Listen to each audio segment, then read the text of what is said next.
Hello everybody and welcome to my 21st VBA 2010 tutorial, and this tutorial is going to show you how to use for loops to fill in an array with values.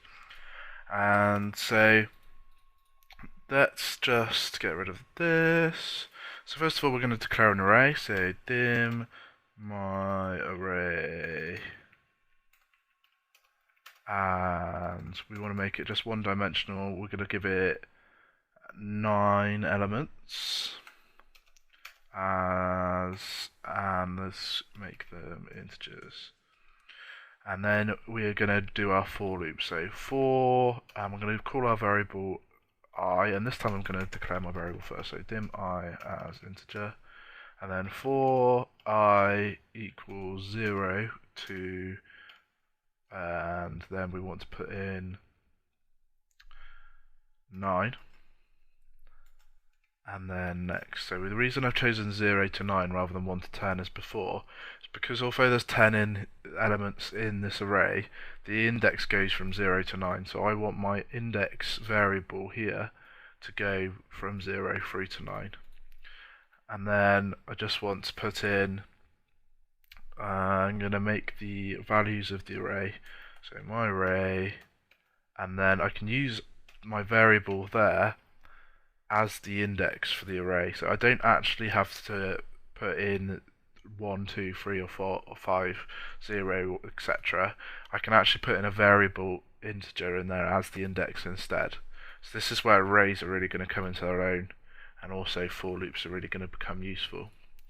So then let's down here, let's do another for loop. So this for loop is just going to write the I'm going to put a new, do a new integer, so let's put dim x as integer.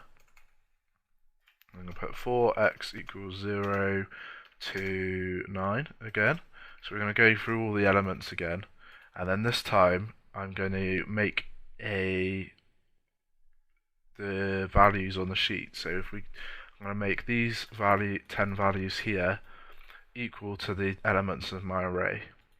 So let's go this workbook dot sheet1 dot cells, and then for the row, instead of putting in the number of the row, I'm going to use my integer here, but because I want them to go from rows 1 to 10 rather than rows 0 to 9, which would throw me an error message because you can't have a row 0, I'm going to plus 1 onto it.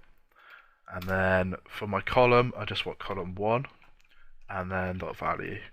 And I'm going to make that equal to my array, and then the x index.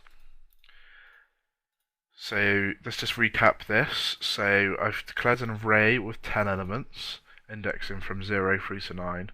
Then declared an integer for my first for loop that's going to loop through from the index of 0 through to 9, and it's going to fill in the array with the values of the index in that array. It's then going to relay these to the sheet with a loop that's just going to go through all the elements in the array, and it's just going to write those out. So let's press play on this, and somehow I've got that slightly wrong, haven't I? Okay, so the reason it's not working, and it took me a while to work that one out, sorry. So it equals I. So the reason it's not working is because I just stuck in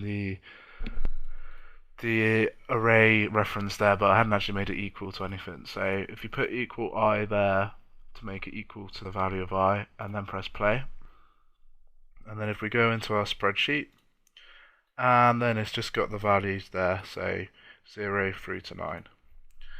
And then if we just pop back into our code, and so that's how you would use a for loop to go through an array. So one last thing just before I finish, you don't actually need to know how many indexes your array has in the first place. So what you can use is you can use a keyword called ubound, and open bracket, and then just pass it the array, close bracket.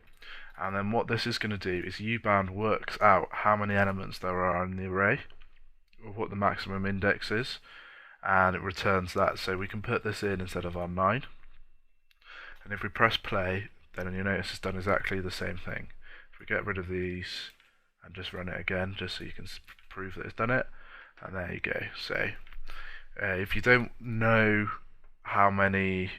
what the IDs in your array are, or you know you're not going to know in your code, then ubound is a really useful one for just working out what the maximum ID you can go to is.